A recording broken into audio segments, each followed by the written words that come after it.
How long have you been growing your dreads? I want to know that. It's been 8 years and 4 months. Wow, that's a long time. If you're in the military, wow. Well, it's another saying that I have. The longer my hair goes, the further away from Uncle Sam I am. Did you put some juices in there in that? Because they're like really long. It's just all. Have you ever considered cutting it off? When I first got it, I told myself I'd give myself at least 10 years when I first got it in 2003. Now I'm looking for contract negotiations. Give me a contract extension or something like that. I'll just keep going. But don't you find that, like, with dreads, the thing about dreads, and I think when you've had them so long and they get to a certain point, they start, and you don't take care of them because you're just so over them. They can pull your hair out and damage like your hair follicle, where you have permanent bald spots and trauma to your hair because it's like pulled and it's matted. Well, maybe you shouldn't cut it off. Man. I don't know. Well, I mean, like, that's what I've found. I mean, my hair. People that have dreads, like, they end up. I guess you won't know till you cut it, though. Yeah, we won't find that out for a while. I mean, my hair, just in case anybody doesn't realize, I am black. Okay, so my hair. I know we both are the whitest down in black people ever. Oh, believe you me, that's something I've got on my whole entire life, too. I've been the quote-unquote black guy in several situations in my life. Did you love it when you're in a drive-thru and then you pull up and they go, oh, you're black? Oh, yeah. I'm like, yeah, go bring my food over. Did you spit in it? So my hair is naturally nappy. Like, for real, you know, like I've lived through the short hair. It's not, well, since when have I ever been politically correct? As people are not supposed to say our hair is nappy. Oh, it is. Anyway. Oh, believe you me, it is. You know, I've been through the Jerry curl years, the short hair years, the military hair years, and I want to go to the dreadlock years, you know, so it fits with the way it grows. My hair is nappy, too, you know, a couple times, you know. Every month and a half, it's nappier than a ram's butt. Well, since you guys brought up... Something just fell. Since you guys brought up the racial thing, I guess, you guys are interracial relationships, okay? Oh, yeah. Right. Okay, because we were talking about that. Interracially. And does that impact your career, or do you get criticism for that? Yes.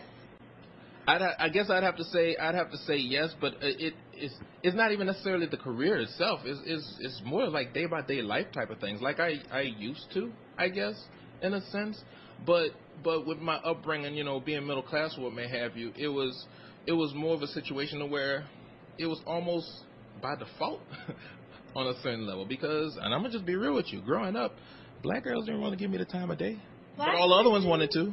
So I just go who accepted and appreciated me over the years, and I'm still doing it. Yeah. Like kind of the same kind of goes like for the same kind of goes for me too. Like when I was little, I was in tap, ballet, jazz, gymnastics, Girl Scouts, softball. I played softball spring, summer, fall. You know, and I was always the only black. So you just kind of get used to that. When we moved here from Chicago, it was like that. And then my parents were like, I guess what would be considered progressive blacks. You know, because like my dad's favorite band is Pink Floyd and Jimi Hendrix. My mom is very Manilow. Hey. Oh, you're pretty hippie. Yes, I used to listen to Barry Manilow. Hey, there's no shame in that. No shame. And so you get thrown in this arena where that's where you're around mostly. And then, like, when I was little, I used to get picked on by a lot of the black people I grew up with that I went to school with, because they were like, you talk funny. And I was from Chicago anyway, so we probably had a little accent, you know, but you speak so properly, you talk white. And so my comeback was like, how do you sound like a color? And so then it's like I was just raised not to see color, but to see jerkness. Right. That's the nicest way I could put it. And that's how I pick who I date. It's just, when I lived in Atlanta, I did date black guys, but there were more black guys that were like me in Atlanta when I lived in Atlanta. Right. And in Arkansas, it's just kind of, I don't really date that much, because I'm a juicy, succulent, loud, Sienna Storm, tranny-looking black woman who's not going to take any crap off anybody. And I have this lifestyle that's kind of crazy because, you know, I hang out with rock bands and drag queens. So You know, and it's not so much the drag queen, the rock bands that scare people, it's the drag queens. And I would probably say I get more flack now for having my quote-unquote platonic gay boyfriends than anything. But, you know, and people are like, why do you hang out with gay boys so much? And I'm like, you know what? They're fun. First of all, when they tell you they love you, they're not trying to get in your pants. They might want to wear your shoes. But they don't want to get the nana, you know what I mean? But I mean, but they like emotionally support me, you know, like they're there for me, and why wouldn't I? Right. Well, what, Moose, Plus they give the best gifts. Can I just call you Anthony? Yeah, Moose, Anthony. Okay, because Tony? I've been calling you Anthony online all this time, so I'm just going to say Anthony. Are you involved with the local hip hop movement here in Little Rock? I'm trying to build myself up to be more a part of it, because I mean I don't live here in Little Rock, but I'm trying to discover more as far as making connections with people, you know, whether it be it's kind of cliquish though. Yeah, that's one of the things. It's really cliquish. It's one of the things I'm looking at. We're all in the same state. We should work together. Right. That's one of the main things I've been hearing from everybody, and it's not something that's just limited to Arkansas. It's something that's, I think it might actually be a southern thing, as far as, because I can see some of the same things happening in Louisiana. I can see some of the same things happening in Atlanta. I've seen some of the same things happening in like a Nashville or a Houston or a Dallas, and that's all places where I've been fortunate to perform in the last 2 years. So it's one of those situations where I'm trying to get involved with people and link up and you know and do collaborate and conquer. Kind of collaborate between Louisiana and Arkansas too. Yeah, I developed personally with underneath. You know, I have three main entities that I do in music. It's the label is called Urban Grooves Records, and it's Urban Grooves with a Z and not an ES at the end. Right. Then we have Advanced Associate Solutions, which is a company that Cynthia Jetton and I actually put together in reference to doing marketing and promotion for myself and more so for other artists and even myself. And those two tie in towards the Simple Circuit, which is a performance circuit. Well, I know artists and venues and events and what may have you. Right now is main basis in between New Orleans and Little Rock. And by the way, Simple is an acronym, SIIMPLE, that stands for Support Intelligent Independent Music People.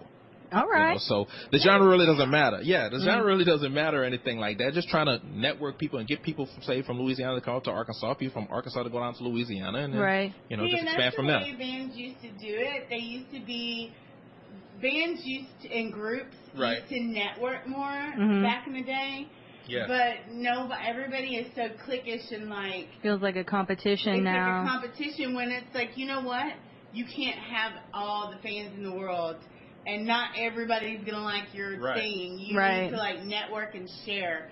And I think that's the problem in the world, period, is, like, everybody is so afraid that there's not going to be enough for them, that they're not willing to help anybody else out. Well, in this post 9/11 / post Katrina world that we're living in right now, is that a bunch of people just, you know, they're looking out for themselves for the most part instead of trying to help others.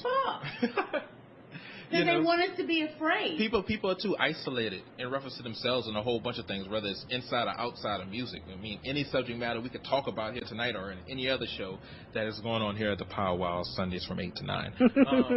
Nice plug there. Right. Always that you could lead it down to just people being just too isolated or what may have you in reference to their day-to-day living, and it's, you know, that reach out and touch aspect that South Central Bell and AT&T kind of ruined in the 80s. But do you have other artists that inspire you that are popular? I grew up listening to Motown. I'm an official Motown historian for the last 20 years. So anything in between December 1959, which would be you know, Berry Gordy founding with Smokey Robinson, December 1959, to whoever's coming out of Motown today, I'll talk to you about it. So most of the people I grew up and listened to and inspire me are not even in hip hop. I mean, Marvin Gaye, Stevie Wonder, James Brown, George Clinton, Parliament Funkadelic. And Barry Manilow. Hey, I just listen to Barry. I listen. It's not unusual. Hey, that's Tom Jones. I know. See, just making sure they check it. Making sure they check it. Well, if you look on Facebook, you can find Moose Harris if you want to hear him. He's on iTunes and Facebook. Plug that. I'm all over the place, man. Last FM, CD Baby, iTunes. The new album, the song that we were just playing, the Atlanta Chronicles, is on Bandcamp. It's under Moose and Spy, and that's Moose with 3 O's. That's just the way it was put on there. So it's MOOOSE and spy.bandcamp.com. And I was going to ask both of you, since you were here, I don't know if we have time to get into that conversation, because I still want you to freestyle, and I still have to ask you guys the standard 3 questions that we ask all of our guests, so get prepared for that, which I think I already know your answer to one of them, Stacey. But anyway, I was going to ask you if you could just talk about this briefly. Your ultimate goals of making it, is to make it, I guess, or to do what you love to do and make money at it, essentially. Well, I got half of that done because I'm already doing what I love to do. I mean, even my daytime gig is working with Radio Works in Camden. We have 3 stations there, Magic 104.5, and on and on and on. But, so as far as making money is concerned, it's just a matter of just reaching out and doing more shows in more places. And I feel like the more that I do and the more that I network with people and the more I get my message and music out, then everything positively as far as the money and the blessings and stuff will come with it. Right. Because Stacey talked to me a little bit about her life coaching theory about the secret, where when you're pursuing your dreams and working towards your goals, the universe sort of bends to accommodate that. Right. Can you speak on that briefly, Stacey? I believe that. Now, I was raised Church of Christ. Lord? Yes, and I was raised Church of Christ from birth to 19. Every time the doors open, I was there. And you're raised with your parents' beliefs, and when you get older, you have to find your own. Yeah. And I believe in God. I believe in Jesus. I believe He walked this earth and He died for our sins. But I believe in the law of attraction. I believe it's based on the Bible. Mm-hmm. When in the Bible it says that God gives us the desires of our heart. And if you are focused on worry, and if you are focused on fear, and you are focused on what you do not want, and it keeps on showing it up in your life, it's because that's what you're focused on. Mm-hmm. And that's why it keeps showing up. And that's the law of attraction, which is what The Secret is based on. Mm-hmm. And I'm a strong believer in that. I try to make sure what I'm focused on, what I want to do, what I want to see. And I guess I'm like a visionary in some ways. I believe we all have an intuition too. And it just depends on how much work you want to do to get into it. You know what I mean? I have a personal relationship with God, and my relationship is my relationship. Right. It's between me and God. And part of the problem that I have, why I'm no longer a member of the Church of Christ, is that I get angry because I don't think that anybody has the right to tell anybody you are going to hell. Right. Mm-hmm. Because... Well, they don't even clap in a Church of Christ church, do they? No, come on now. They clap. They clap? They clap. They don't have I thought they were just everyone sitting here silently. No, they can't get crazy and do the wave or nothing. Right. But seriously, they don't do instruments. But the instruments. It was the instruments, yes, all a cappella. But right. I was really shocked because I went to this thing at my mom's church, and they're old school Church of Christ, and they were kind of beatboxing a little. I was like, "Woo, that's kind of risque." Yeah. But seriously though, I don't agree with any church and any Christian that calls themselves a Christian telling any gay person you're going to hell because you are attracted to somebody from the same sex. Because personally, I don't think that being gay or being a lesbian is a choice that you make. I think you're born that way because nobody chose to be persecuted that walked this earth except for Jesus Christ. Why would you choose to be an outcast? Why would you choose for the world to be against you and get picked on and bashed and all that and put yourself, what sane person would choose that? So it's not a freaking choice. You don't have the right to tell these people that they're going to hell. Right. And that's between them and God.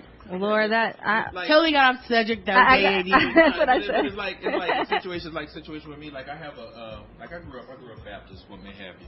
I grew up Baptist and things of that nature, but the biggest problem I have in reference to say organized religion per se is that it's not necessarily even the religion itself. It's run by humans.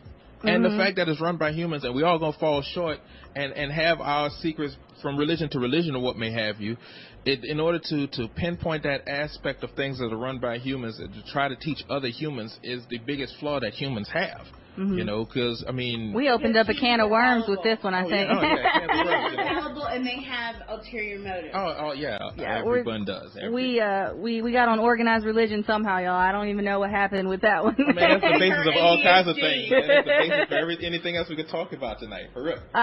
When is your birthday? March Anthony? 17th, St. Patrick's Day. So you are a Pisces. Pisces, all right. Do you have a bad temper? Yeah, I ain't a killer, but don't push me. Okay,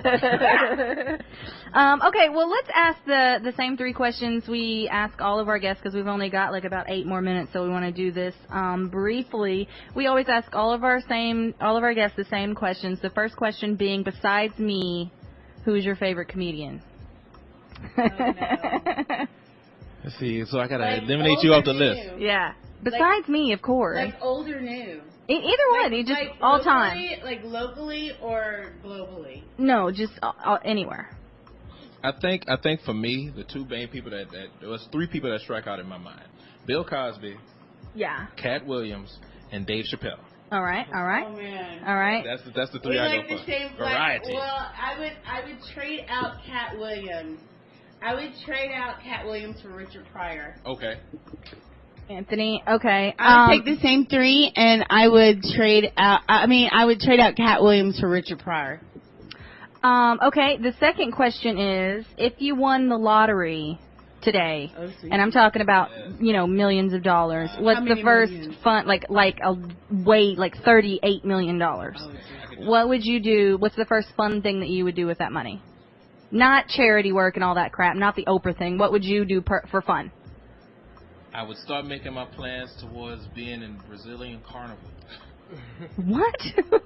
I would get Sasha a nanny. You would? Oh my gosh! I would get Sasha a nanny, and I would have a driver, and I would get my own wig line of hair. Wow. Okay, that's very Paris Hilton or something. Fun stuff? No, wig line fun stuff. Well, that's good fun stuff. Yeah. Seriously, the first thing I would do would be take care of my parents. Okay, right on. And Joe's going to ask the last question here before we get out of here. Oh, no. Okay. Let's just say, for instance, you did pulled an MC Hammer and you lost all that money that you I've already had done from that 3 times. from the lottery. I'm ready. You went broke, all right? That's happened And 3 times the only way to Like me now. sustain and make it and buy like a pack of ramen noodles, you had to go into the adult entertainment business. I've done that. I work at Discovery. No. Well.